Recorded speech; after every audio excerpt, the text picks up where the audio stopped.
But that's at the end of the day, the objective and the outcome that programmatic connected television or even programmatic buying enables is to reach the audience where and when they're consuming content.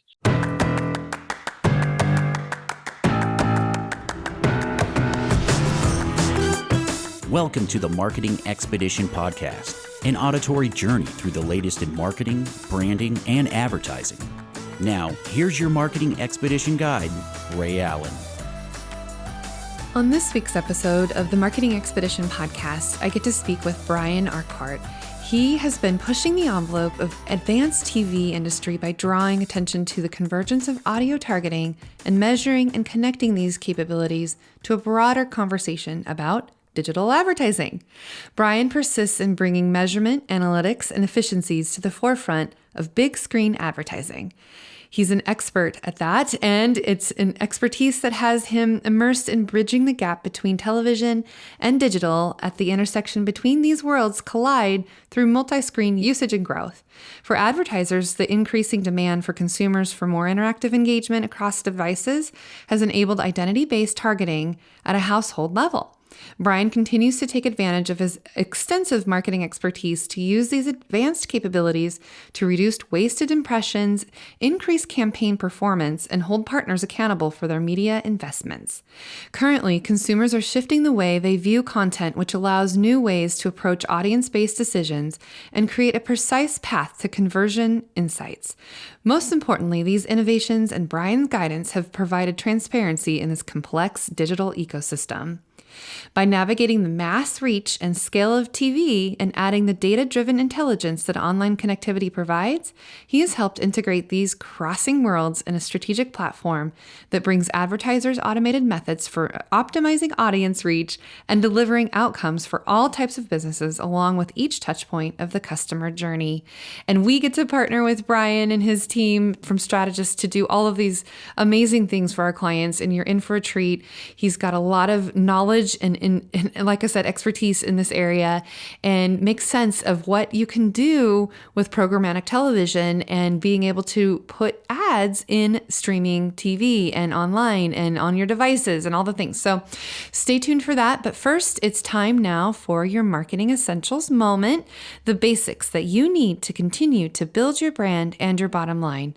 And today I wanted to talk about direct mail as a part of your omni-channel customer journey. All of these things that we're talking about with Brian soon about digital advertising can also be in conjunction with many different other types of channels that you can do to put your entire marketing campaign together. And direct mail has been obviously around for a very long time, right? The United States Postal Service has the abilities for us to use direct mail as a component of omni-channel pieces. And so let's talk about what direct mail marketing can do to create those additional customer touch points that can encourage that engagement. They might see an ad on your streaming TV, and then maybe there's a postcard in the mail for them or other means of mail, right? So thinking about how you can utilize and capitalize your ad budget in the best way possible, think about how you can capture with QR codes and all the things that we're going to talk about with digital, but thinking about traditional methods as well and incorporating how those can work together and combining that direct mail piece with those digital campaigns that you're doing can help you bring customers closer to that conversion. And at Peppershock, that's one thing that we do is work on the strategy from a holistic standpoint to create those omni-channel or multiple channels of the campaigns that you're wanting to accomplished in order to have multiple ways to reach your targeted audience, right? And to develop that seamless omni-channel campaign can use these types of tools that will help you in creating those customer touch points that will then encourage that engagement and then ultimately the conversion to buy. So thinking about how you want to first start off with your customer journey map and all the things that you're going to use in order to get to that target audience that you're seeking so much of their attention for, and identifying that customer segment that's going to get to their home and in front of them or at their office using direct mail. and digital methods, right? So thinking about your brand goals, what is it that you want to accomplish with this whole omni-channel campaign? What are those goals that are going to generate the leads, increase those conversions, build awareness, and create that cross-selling opportunity to also improve your customer retention, and knowing your audience and getting the data that you can get from the digital advertising that you do, and then applying that knowledge that you get, those insights that you receive based on the ad results that you're getting from that real-time data when you're doing digital advertising. Now think about how you can apply that knowledge. What kind of messaging is working? What kind of imagery is working? What's happening in your strategy and plan, and what goals are being achieved because of the data that you're working with and getting to work with, and being able to tap into that first party data where people supply you with their email address or their text message, email, whatever it is. What can you do, and how can you make decisions on those meaningful messages, the copy that you're using, the imagery, the actor or actresses that you're using? Who are you targeting? Who are you talking to? How are you talking to them? What's working? What's not? What are they clicking on? What are they using QR codes for? And what can you do to support your efforts along the way in multiple ways to get to them, right? So that's why I say digital, direct mail, and email, and all the things that you can do to get in front of that audience can help you in an overall holistic strategic campaign. It will increase your performance and ROI.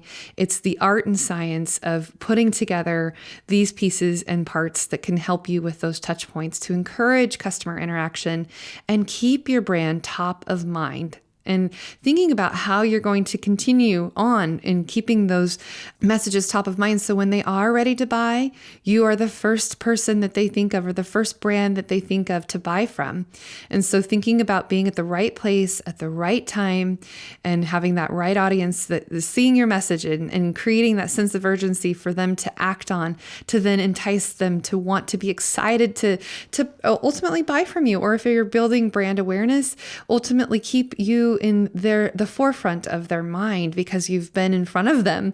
They know who you are now because they've seen 11 to 12 different ways to reach them, right? And those specific customers that you really want to reach, the ones that are your most ideal dream soulmate clients, who are we trying to reach and how are we trying to reach them, and what's working, what's not, and continuously keeping that ongoing traction and understanding of your analytics and your data. And you'll soon hear from Brian why he says that data is the new oil and what that means exactly. But thinking about the surveys that you can use and getting customer feedback from them, all of these things can help you continuously build that marketing message and amplify your message to all of your customers, and thinking about the influencers, not just social media influencers, but the people who are your brand loyalists that want to promote you, want to talk about you and refer you and recommend you and rate you and rank you and all the things, right? And give you those reviews. Those are the types of people we want to continue to bring through our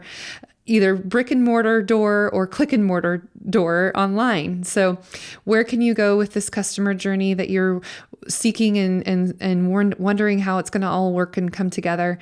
That's where we can come in and help. If that is something that you want some help with from some experienced professionals in this industry, that's what we're going to be talking about as well, and partnering together with companies like the one that Brian works for with Strategus, and it's a strategic partnership with what we're doing, with all the creative that we make, the content that we drive, the channels that we're using.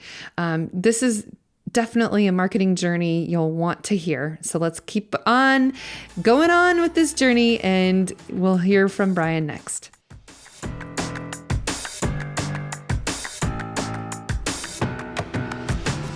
Welcome to the Marketing Expedition podcast. I'm your host, Ray Allen. I'm the president and CEO of Peppershock Media and the founder of the Marketing Expedition community. And today's guest, we have Brian Urquhart. Welcome to the show, Brian. Oh, welcome. Thanks for having me. Appreciate it, Ray. So good to see you. And I'm Brian Urquhart, Digital Sales Director at Strategus. It's a pleasure to be here, and just grateful to be able to look ahead and share what's next for 2023. Absolutely. And we get to partner with Brian in doing a lot of our digital media placement and OTT and streaming things and all the things that you get to do every day, right, Brian? Absolutely. Yep. We're definitely facilitating the convergence. And excited about streaming and the path ahead, and seeing just the multi-screen worlds collide is pretty exciting and innovative, and we can't wait to share what's next. Excellent. Let's back up just a little bit, Brian. Let's talk about you and your fascinating history of what got you to where you are. And I've heard your story. You've come to speak to my students at Boise State, and so I just wanted our podcast audience to hear more about what you've done and the accomplishments that you've made and all the crazy fun stories that you have. But let's back up. Share with our audience a little more history about where you are now and how you got there. Absolutely. Happy to do so. And it's, it's an honor and a privilege. And so I'm grateful for that. And I essentially got my start, based in the Mecca of media. I was in Southern California, and I actually attended the University of California, Riverside. And during my time there, I knew I wanted to get into media and entertainment. I was a reentry student. I went back to school. So when it came to media, marketing, entertainment, I decided to do a couple internships. My degree was in business, concentration was in marketing. And so I had opportunities to intern with a couple entities. So for those going to university and college right now, know that internships can absolutely shape your entire career in life. So for me, absolutely. Yeah, they're invaluable. And that really catapulted me to where I am now, even going all the way back to then, because I interned at 3 different places. One was MSO Public Relations, where I got to work for the public relations firm for like artists like Ozzy and David Bowie and Dolly Parton. It was really, really cool.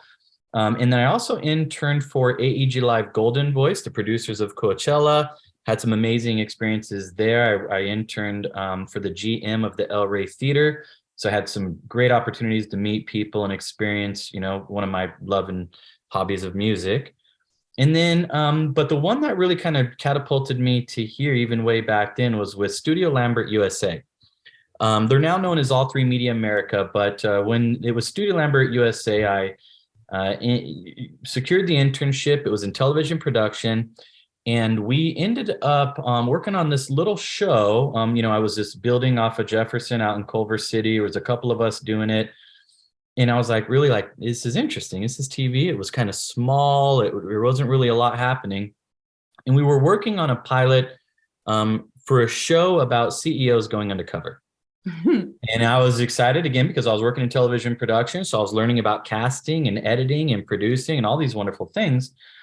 And that show actually came to be what is known as Undercover Boss.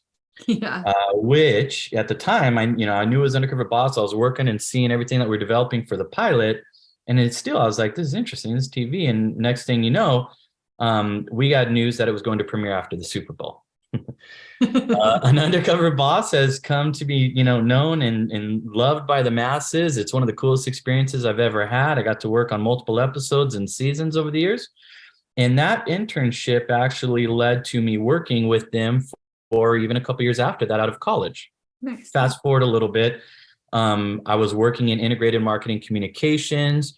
As part of my experience, with Studio Lambert USA, I ended up getting to work on another show of theirs called The Pitch on AMC. And that's one I've shared with your students and yourself as well. Yeah. And that's essentially where we secured agencies who were going to actually end up pitching business from leading brands. Which really kind of gave just a behind the scenes look at the strategic process of how agencies develop creative strategy and media plans to win the business of potential brands. So a lot of different opportunities with them, really immersed myself and was able to leverage my marketing background for, integrated marketing opportunities. Saw just great real emotions and experiences and learned just how the industry kind of worked, and got to, deliver packages for people at CBS and AMC and more, and cast some of the people who you've seen on some of the Emmy award-winning shows. Yeah. And so that began my foundation in television. Also worked in music videos during that time with bands like Paramore and more. But I actually ended up having my daughter right around then and decided to capitalize on an opportunity in a motive, which actually began my career in digital. Mm-hmm. So, and that was with BMW. I was really excited about that and got to be hands-on with things like lead conversions, really working with CRMs, workflows, automation, templates, and then really got my hands on any and all things digital in order to kind of understand how we could help facilitate conversions for BMW North America. And we actually, in that position, subsequently ended up earning Center of Excellence from BMW of North America as part of those efforts. Nice. And so that began kind of my career in digital. Fast forward a few years, I landed prior to this with an organization that has a multi-screen platform in Spectrum Reach. And it really enabled me to kind of help facilitate that convergence between television and digital, and really further my understanding of that after being having a front row seat for online advertising and marketing innovation with iMedia.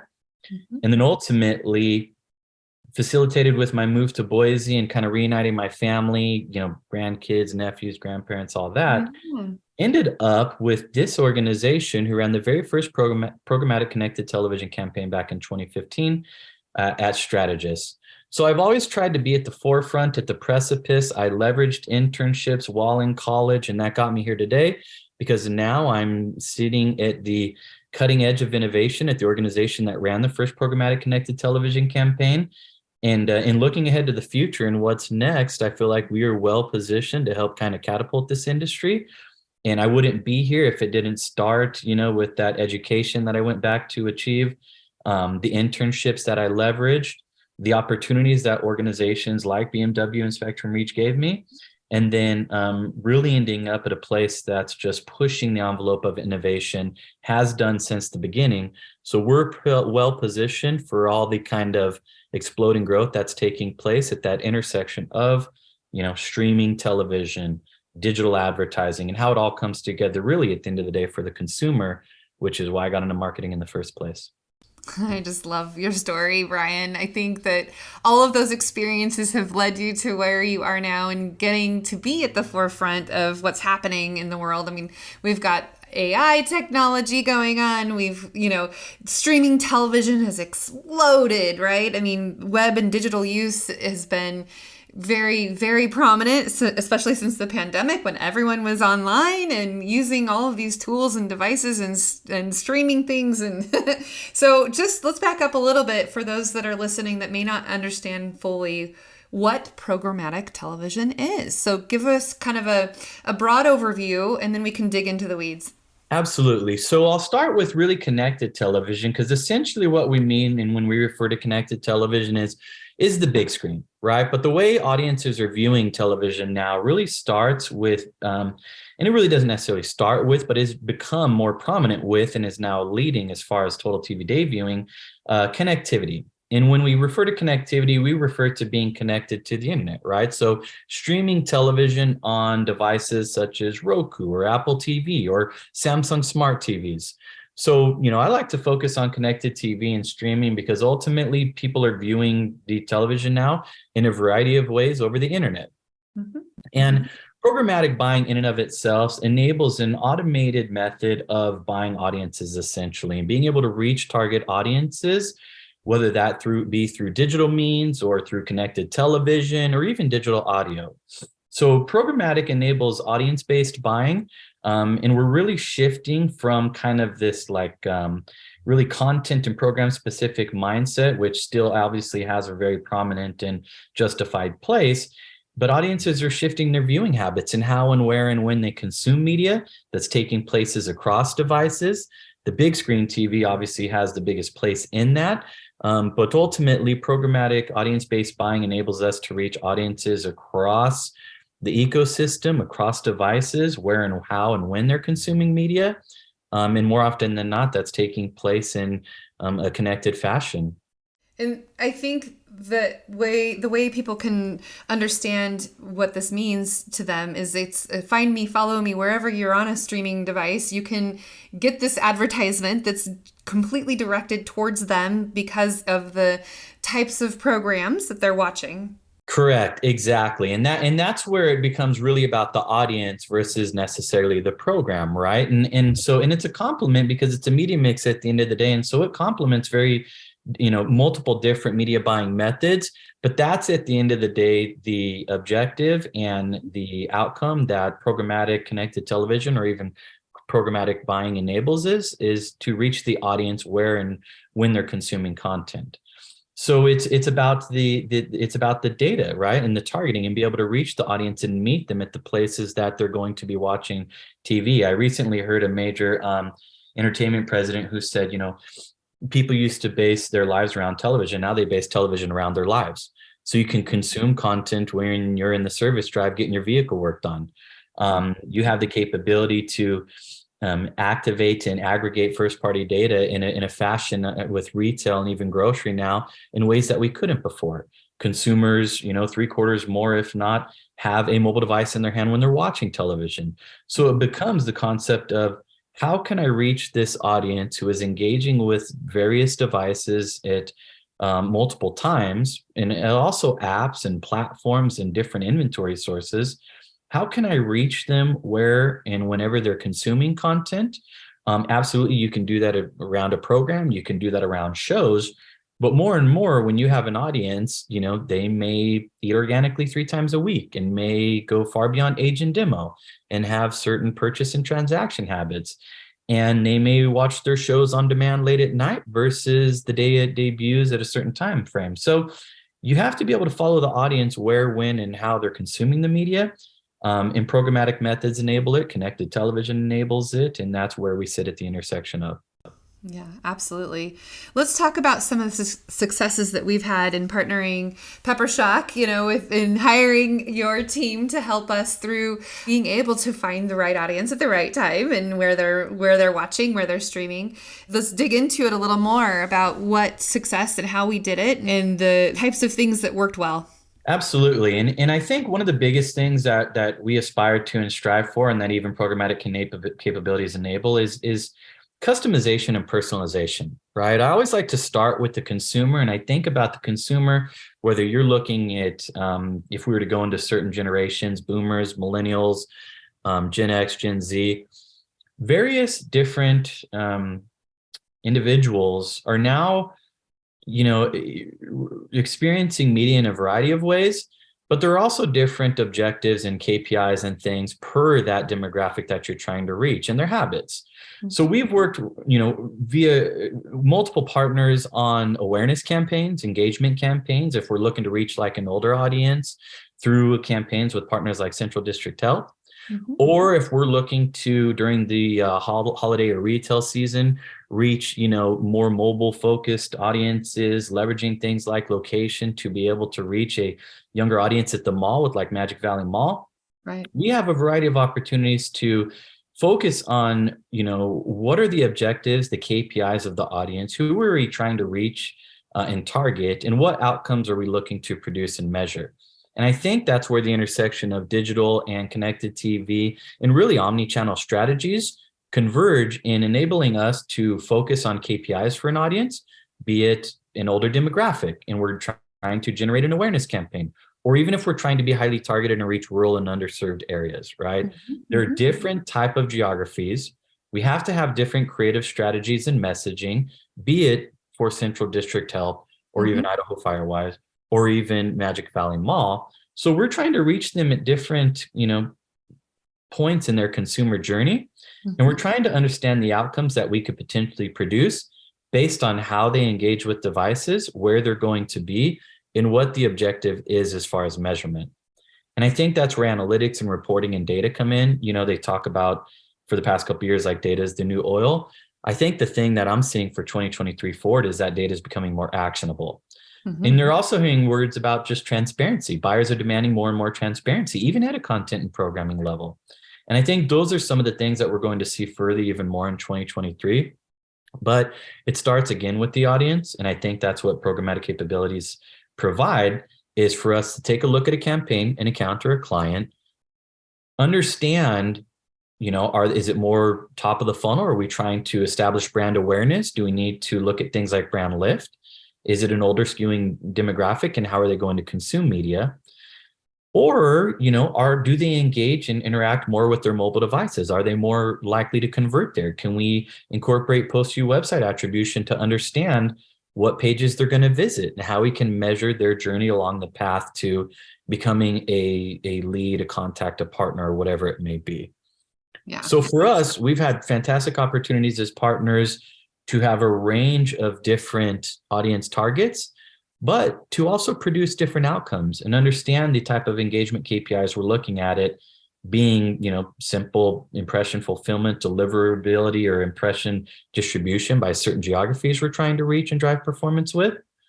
Or do we need to see them be able to, walk in the store and make a transaction? Are we going to have the capability to eventually leverage first party and CRM targeting or data to understand how we influenced outcomes at that level? And do we need to do so at a certain point in their journey, right? Is it the top of the funnel with television? Is it the medium to lower part of the funnel when it gets to awareness and attribution? Or I meant decision as part of their journey, and then ending up being part of the conversions. So I can get more granular with that, but I want to be conscious and stop there to answer any questions you may have and kind of dig deeper as you see fit. Yeah, no, this is good. This is what we are able to do with a whole, like you said, omni-channel campaign. We do parts and pieces. We put together the strategy. We work with strategists to help us with the strategy, and then delivering and being able to make changes along the way when, having that data in front of you, being able to make those decisions based on what the performance has been and, what's working, what could work better, what do we tweak even more to make it even more relevant, more, successful as we go. And based on the experiences that you've had and your team has in just different areas, and having that different expertise for the different types of clients that we have and the outcomes that we want, I think that is what helps augment all of the efforts that we're putting together with our clients, and having partners like you to rely on and lean on and say, here's what we're wanting to do. Here's what we want to accomplish. Now, how do we go about doing that and working together to collaborate and make it happen? So, yeah, I think it's definitely the wave of the future, if you will, to continue to use that data. I like how you said that the data is the new oil, It really is, to be able to make sure that what we're doing and how we're spending our clients' money is getting that return that we're after. And it's just amazing to me to be able to get real-time results. Unlike before, when we, back in the day, you would do something and you wouldn't get results and understanding a month later, and it's not as feasible to be able to make changes as quickly as you can. And that's what excites me about what's happening and what we're able to do now, is just make those changes as needed and to make it better, right? Absolutely. 110% well said. I geek out on this stuff. I'm passionate about it. And I just love to hear you kind of hit the nail on the head.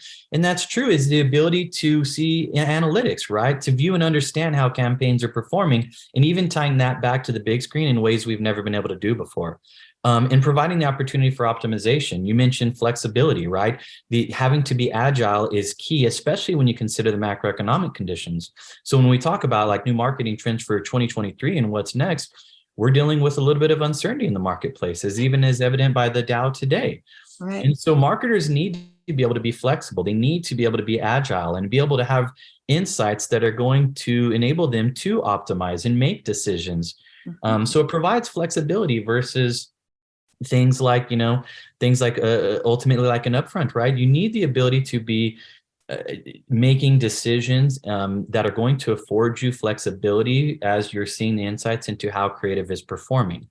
If you were able to A/B test and know that one creative is outperforming another, how can then we make strategic recommendations that inform the overall marketing strategy in a way that's going to produce results and pay dividends? And I think analytics is providing that, because we now have the data to see this is how this creative is performing. Here are the tactics that are working best. Here are the geographies that were underperforming.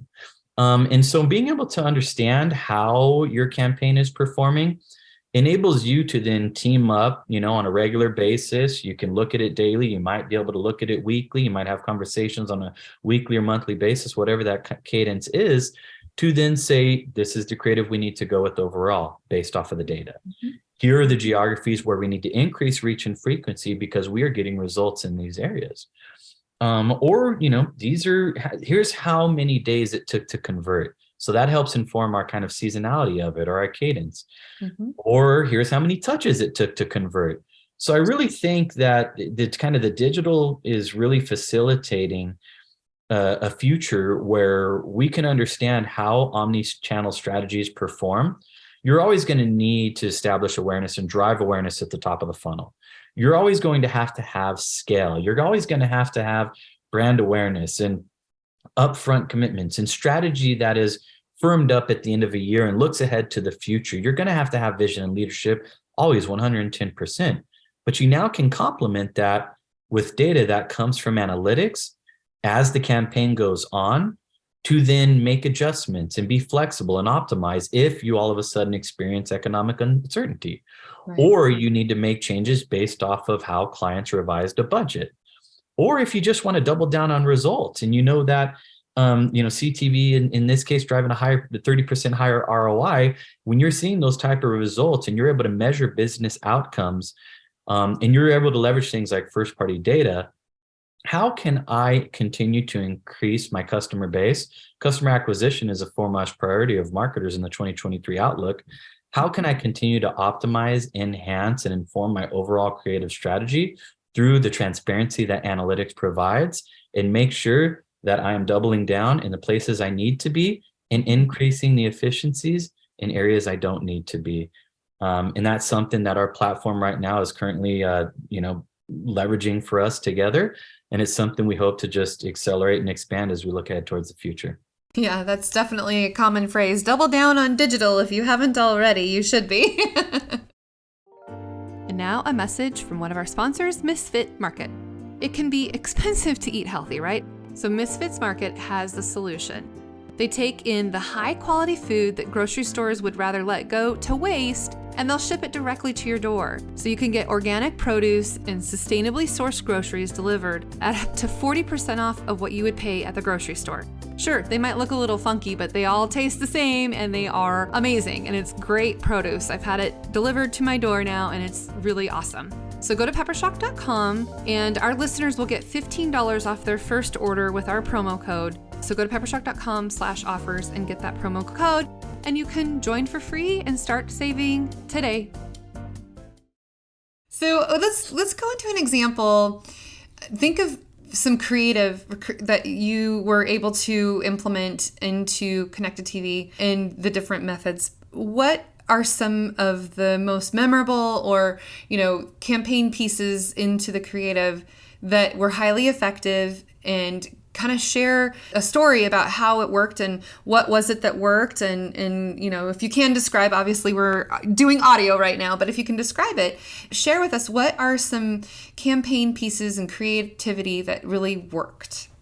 Absolutely. So I think a couple different things. Again, I like to always tie it back to the consumer, right? I think about the journey of consumers nowadays and how they may turn on their Samsung Smart TV and they're watching, the outside channel for 5, 10, 15 minutes. And maybe then they open up Sling or their platform of choice and, go to the Hallmark channel for a holiday movie and or AMC.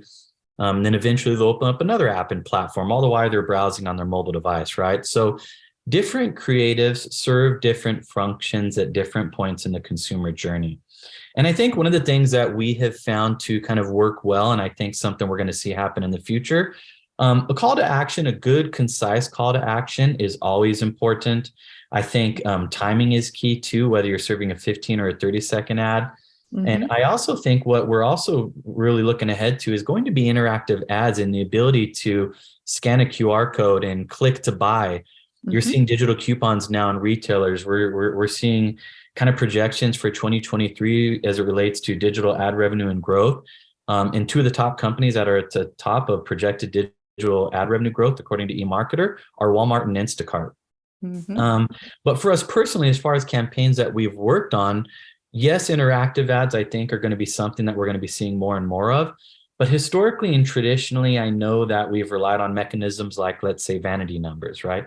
And there's a time and a place for it. But now consumers are being able to see an ad and go to the website. And we're able to A/B test creative and even have 1, 2, 3 different creatives running to understand a creative that outperformed another according to, let's say, conversion rate. And that's something we've even done with partners here with you, is understanding we have this creative, we have that creative. different messaging, different actors even perhaps are within it, different approaches is for what we're trying to drive, different lengths of time frame. And I think based on the medium is really going to help inform, all right, we know that 15s are going to perform in a streaming environment because ultimately we want to make sure they're going to visit the website. And so based on conversion rates and CTR, we can understand that after they've seen the ad and then they engaged with the digital ad via a mobile device, desktop, tablet, laptops, we know that this creative at an omnichannel video or display level is outperforming the other creative based on this conversion rate. So, that's been helpful in helping us understand that, we're driving awareness at the top of the funnel always, right? We want to establish a call to action so that way we lead to them visiting the website, them picking up the phone, scheduling appointments and more. And now with Encore Omnichannel Retargeting, we have the capability to understand that A, here's who saw the ad. B, then we retargeted them with an omnichannel video, online video, pre-roll ad, or even a display banner ad. And here are the steps they then took as far as an action or a conversion and tie it back to them seeing this creative or that creative. So it's helping to inform the overall marketing strategy and development because we then can see if one creative is outperforming the other and has a higher conversion rate. We're relying on data and not necessarily just surveys or word of mouth or whatever it may be to make decisions that are going to ultimately help improve production, creative strategy, and overall marketing strategy. And that's something we've done with you. It's something we've done with partners. And I think the next level, if we were to look ahead to 2023, is going to actually be incorporating QR codes, scans, interactive ads that enable you to click to buy, purchase, and that's exciting for us because I think it's making television in ways and shapes and forms measurable, then producing outcomes that you can tie back to campaigns that start on the big screen television, and connectivity facilitates that at the end of the day. Yeah, and if the QR code leads to a specific landing page that's only dedicated to that specific ad, then you can absolutely track it. Unlike we ever could before, where it was a little bit harder to do. You'd have a call to action. Maybe you'd have a vanity phone number or a vanity URL, but now it just makes it so much easier to be able to get people to go to where you want them to go, when you want them to go there, and then they get the messaging that's specific to them on that landing page. And I think you're right. It's the ability to track now what we're doing and how it's working is phenomenal. And unlike we had during the traditional methods, I've been doing Peppershock for almost 20 years, and before Facebook, before any of this ever started, and now it's just come a long way, and we've got even more exciting things to do in the future. I'm looking forward to it. Absolutely, us too. I mean, and that's where, even going back to the beginning for me as well, like the beginning of my career and the time and seeing the evolution of it. We do this because we have a passion and we have a purpose, right? It's to just really help facilitate the consumer journey and serve our partners and drive innovation and measure outcomes, right? I mean, that's what we're in this for, is for customer acquisition, to be able to tell a story with data, to understand how the recommendations and the strategies that we're putting forward work, but not only work, get better, faster, and stronger. And that's where the analytics come in. That's where the transparency comes in. And it's about the audience and the consumer and how they're shifting their media habits. We want to meet them at those points and then be able to tell a story with it that helps just facilitate outcomes, but improve them and advance them. And it also provides a seamless consumer journey. I was just reading today, as I was kind of looking forward to this, that 3 touch points actually facilitate and produce better outcomes than 2 or 1. So the consumers at the end of the day need to have that repetition, that frequency, in order to increase brand favorability and recognition and retention. So those truly lead to just better advertising and marketing outcomes. And if we can make that consumer journey and experience more seamless, whether it's between devices, or if it's in the home or at retail, if it's at the grocery store, right? Like, you're seeing simple everyday life enhancements like drive up, pickup, right? So now I'm getting digital coupons. I can scan at the grocery store coupons. So I'm helping my family save money in an environment of inflation and economic uncertainty. Right. Partners in retail media networks is definitely what's next in 2023. And so they're, understanding what's best for the consumer via data. And we can help tell a story via creative marketing strategy throughout omni-channel experiences that are personalized, they are customized, they produce outcomes for partners who hold us accountable and need to. And I feel like it's a win-win at that intersection of convergence. And it's something I feel like I was working towards from the beginning in understanding brands, their objectives, how we can really just get it out there via marketing, tell a story that makes sense and is beneficial for consumers, doesn't produce friction or interrupt their lives in their own process, and do it at a household level that leads to outcomes both for partners, for the consumer in their experience, and for the people who are trying to provide products, goods, and services at a client level. Absolutely.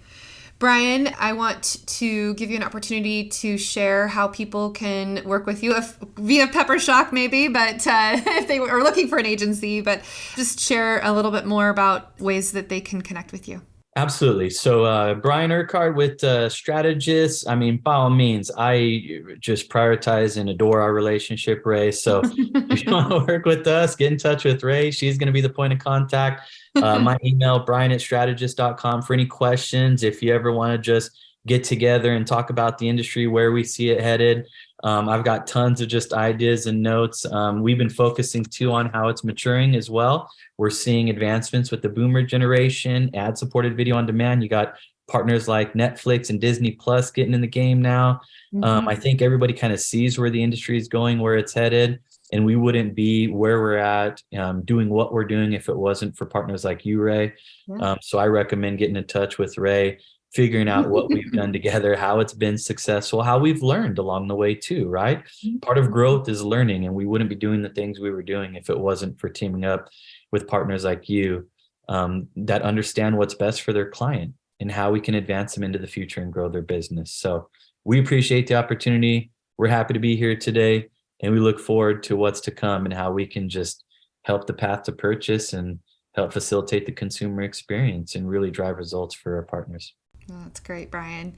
Actually, one last question. You brought up Netflix and Disney Plus now being able to insert commercials into it. Do you think that's going to be a demise for Netflix? I wonder.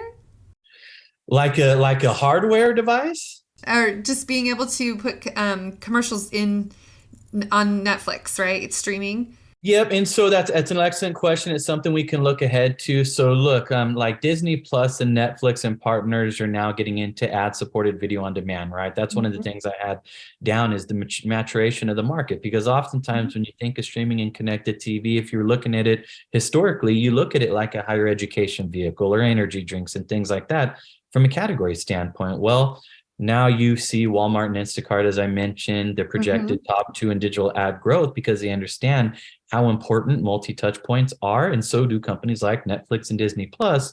So historically, they've had a subscription-based model. Now they're getting to ad-supported video on demand.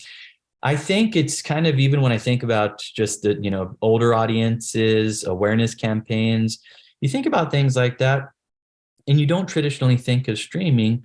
But now boomers are outpacing the generation before them as it relates to growth, because all the smart devices in the marketplace are, smart TVs. So now you have that connectivity and everyone's kind of involved. So Netflix and Disney Plus, companies like that, are getting into the game with ad-supported video on demand.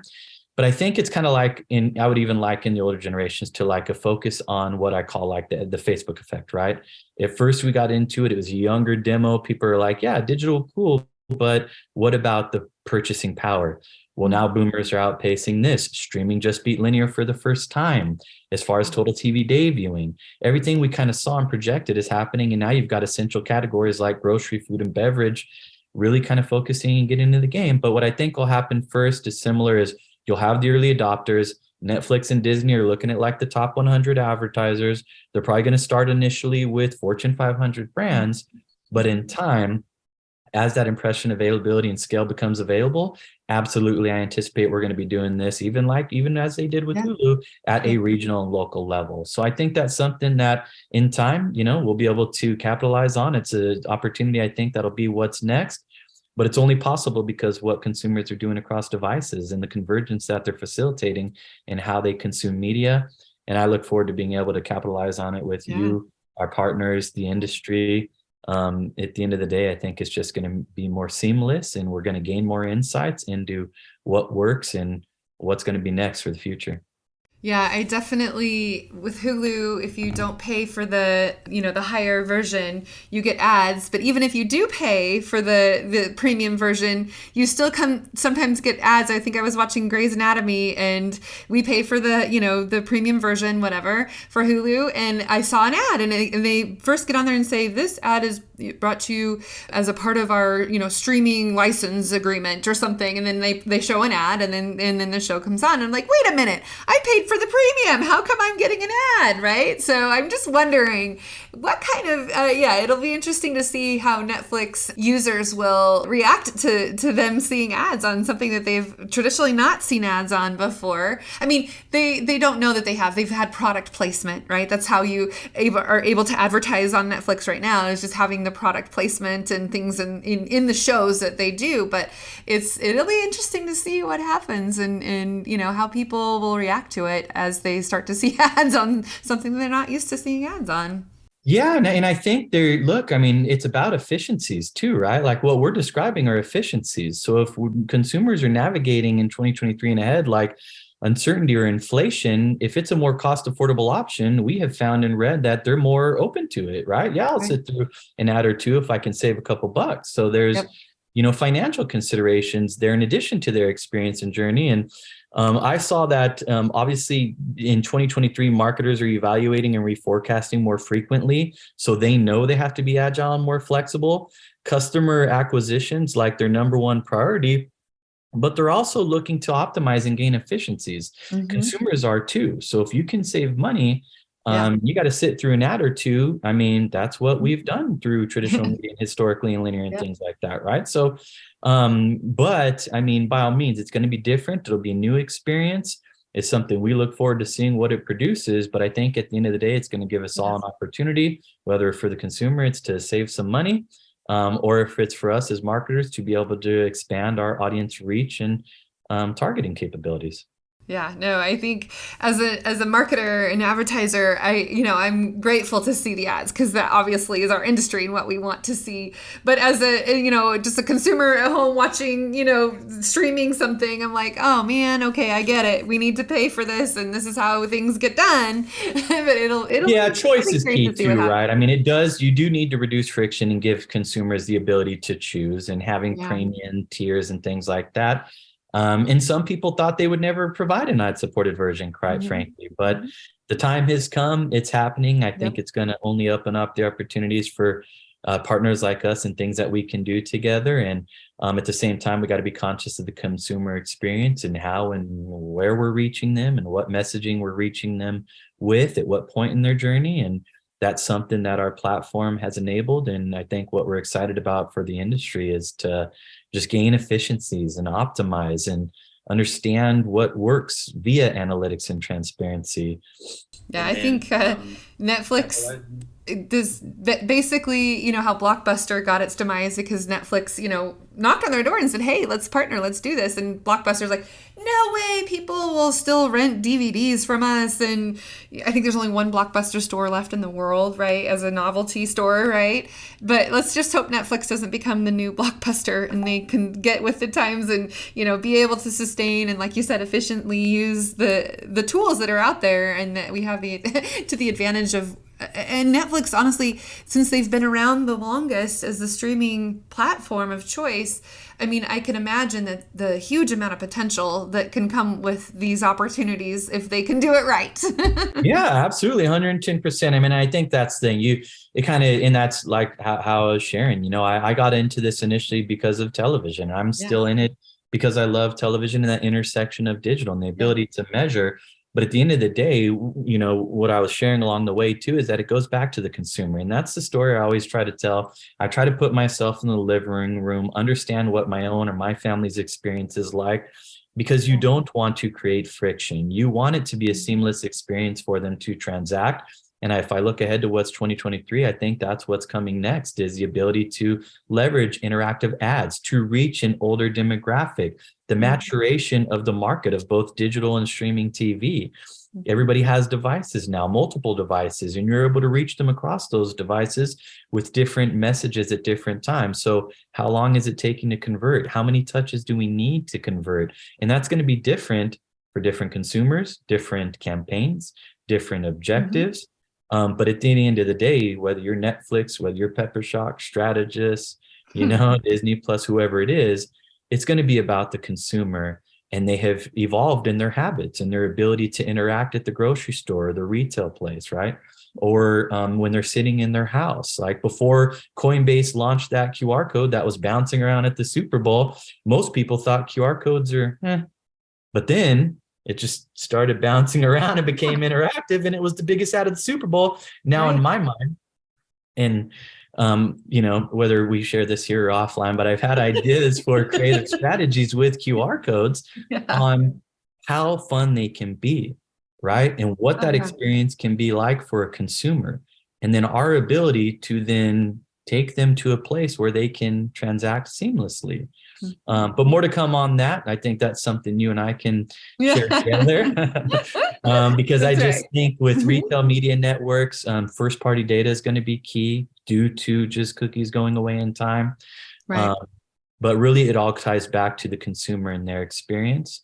And I think companies like Netflix and Disney Plus are conscious of that. And they also know that with the economy and uncertainty that's taking place, the consumers need to have options because they have choice in where and how they're going to subscribe and join platforms at the end of the day. I love it. All good nuggets full of information and lots of good things to think about in your marketing journey. Thank you so much, Brian, for sharing with me and all the things that are to come. And I think our audience should absolutely investigate using some type of streaming, connected TV, OTT, any of these things in your marketing plan for the next year and next, and beyond, right? I mean, these are things that are going to be the way to get your message out to the right people at the right time. So thank you, Brian. My pleasure. Thanks so much for having me. I look forward to working together some more, and it's just always a pleasure. We're grateful for our partnership and just happy to facilitate advancement in the industry. Really, it's about the people, and we're grateful for what we get to do every day. Awesome. Us too. Thank you, Brian. And for those of you listening, the best thing that you can do is share this with those you know that need to hear what Brian had to say today. And of course, give us those reviews. Those are super helpful. And go visit themarketingexpedition.com. That's themarketingexpedition.com to watch replays and get all kinds of good insights and information. And until next time, everybody, enjoy your marketing journey. Thanks for listening to the Marketing Expedition podcast. Want to continue the journey? Don't miss out on new episodes. Subscribe on iTunes, Spotify, Amazon Music, or wherever you get your podcasts.